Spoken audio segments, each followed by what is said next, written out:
Bonjour, bonsoir, bienvenue à la chaîne du Sorcereur. Et aujourd'hui, je vais faire un sujet un peu vraiment qui est hors footballistique, hors cinéma, hors musique.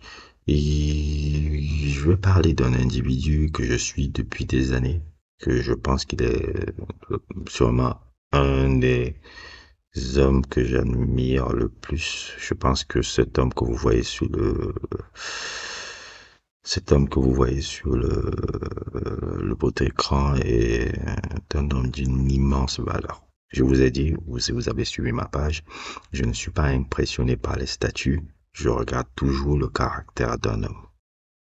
Et l'homme que vous voyez là, pour moi, même s'il le dira pas, même s'il le truc pas, même si c'est pas sa quête, et même s'il n'est pas forcément un homme parfait, comme tout homme, c'est un grand homme pour moi.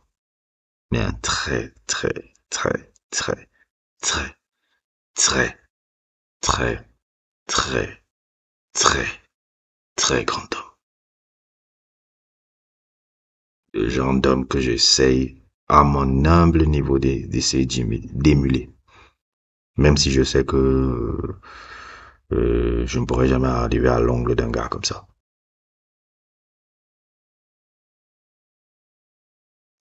Personne que vous voyez là, je le suis un peu depuis 4 ans, 5 ans, on va dire 5 ans, on va dire 5 ans, et je l'ai découvert par le blog d'une amie, pas d'une amie, mais d'une connaissance, on va dire, d'une connaissance avec qui j'ai fréquenté, qui tient un blog qui s'appelle Méditation et tout. Et un jour, elle en avait un peu parlé par rapport à un bouquin qu'elle a lu de cette personne qui s'appelle Crying Like a Man. Et cette personne s'appelle Jason Wilson. Ce Jason Wilson-là, il habite à Détroit. Et à Détroit, il arrive à faire, c'est-à-dire qu'il a ouvert un centre où il accueille un peu des enfants, un peu de background, un peu très difficile, et qu'il essaye un peu de coacher, pas forcément de coacher à travers les arts martiaux. C'est-à-dire que il utilise, parce que ce mec-là, je crois pas qu'il faudrait que vous tentez, ne voyez pas derrière le sourire qu'il envoie là. Vous devez pas tenter un mec comme ça parce que c'est le genre de mec qui te casse en deux.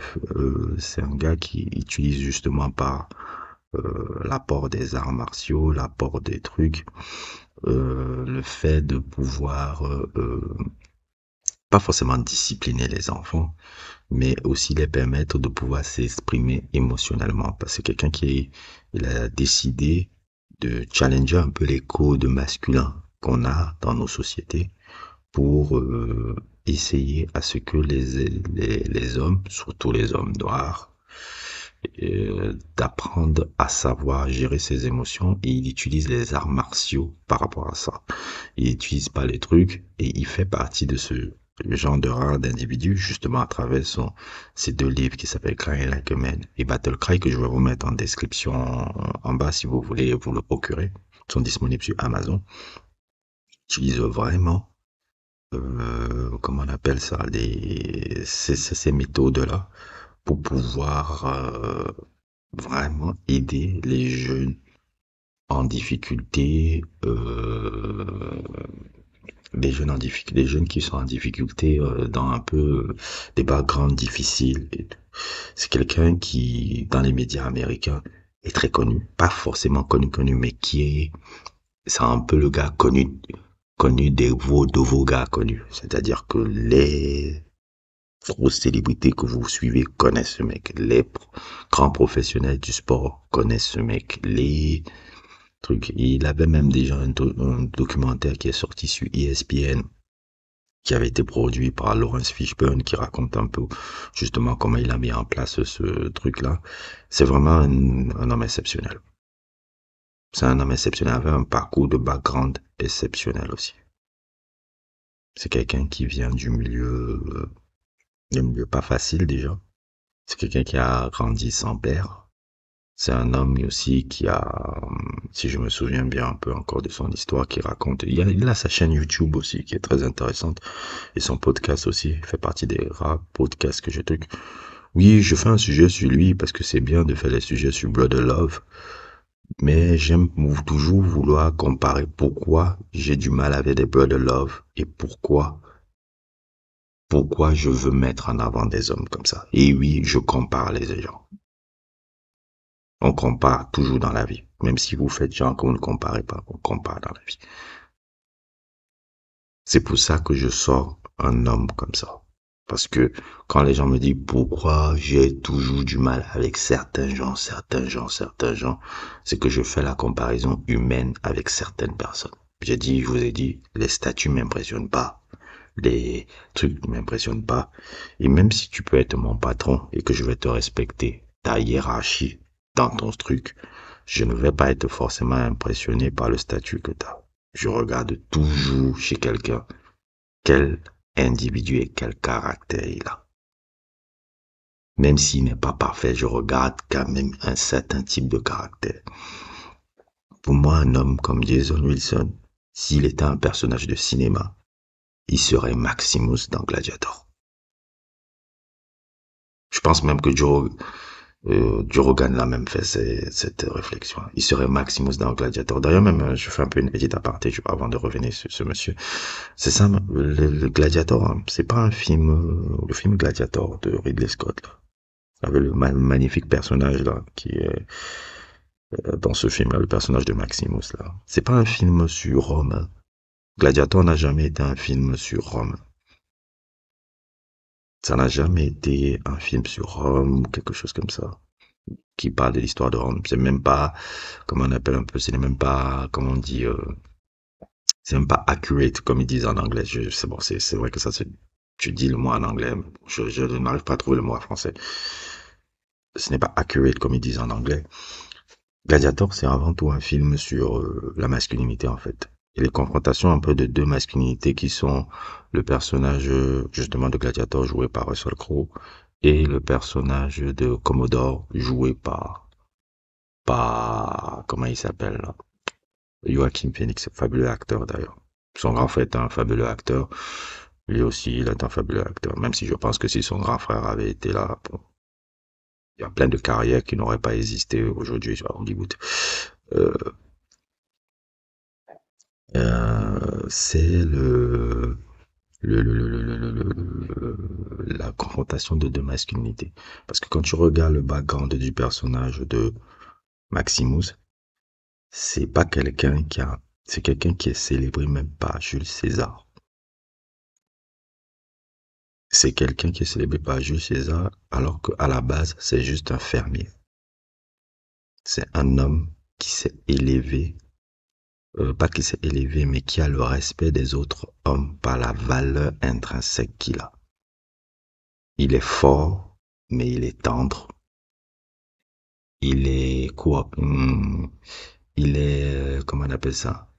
Il est impitoyable sur comment on appelle ça, sur le champ de bataille. Mais il n'en reste pas moins tendre avec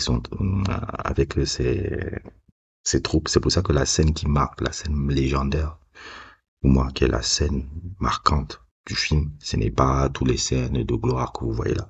C'est la scène du début. Là où justement il regarde, on peut le voir en train de regarder, comment on appelle encore ça, le petit papillon, je sais pas, le petit papillon oiseau qui regarde, le côté de tendre qu'il peut avoir. Et après, quand il entre dans le champ de bataille, tu vois un peu comment il parcourt un peu, comment on appelle ça, ses troupes, et tu peux voir dans les yeux de ces troupes toute l'admiration qu'ils ont pour cet homme. Ils sont capables de mourir pour cet homme-là. Alors qu'à la base, quand tu regardes ce général-là, il est un simple fermier à la base. C'est quelqu'un qui a été célébré par Rome, par sa propre valeur intrinsèque humaine. C'est ça qui lui a conféré un statut. Commodore, par contre, est un fils de. C'est un fils de Jules César, mais il n'a jamais su conquérir le respect des autres hommes parce que il ne sait pas le faire. il est mesquin, il est sournois, et même il n'a jamais prouvé sa valeur dans le champ de bataille. Et c'est la confrontation qui est entre les deux personnages, il éprouve une profonde jalousie.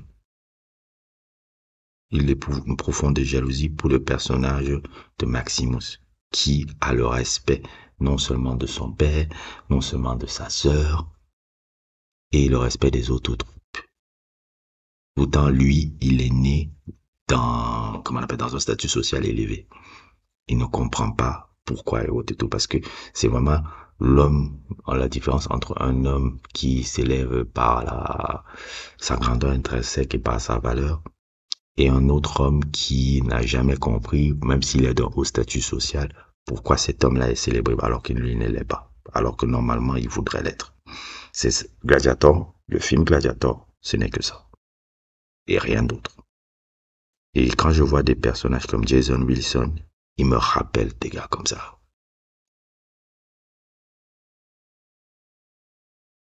Des Commodores, c'est un peu des Brother Love ou des Jay-Z.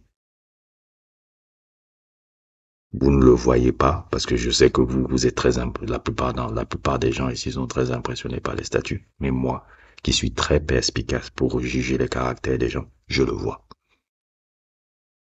Et comme je l'ai dit toujours, et c'est ça qui intimide souvent les gens quand ils me voient et tout, c'est qu'ils sentent toujours que je ne suis pas dans mes codes, dans mon langage corporel.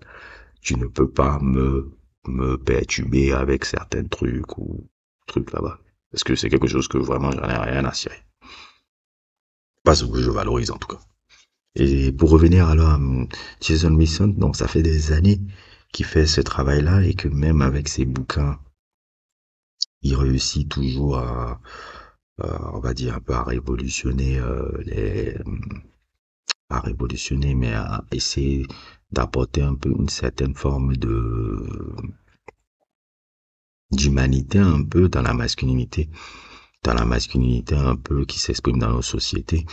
Et franchement, j'aimerais dire à quel point cet homme est admirable. Admirable. Ça fait 5 ans que je le vois.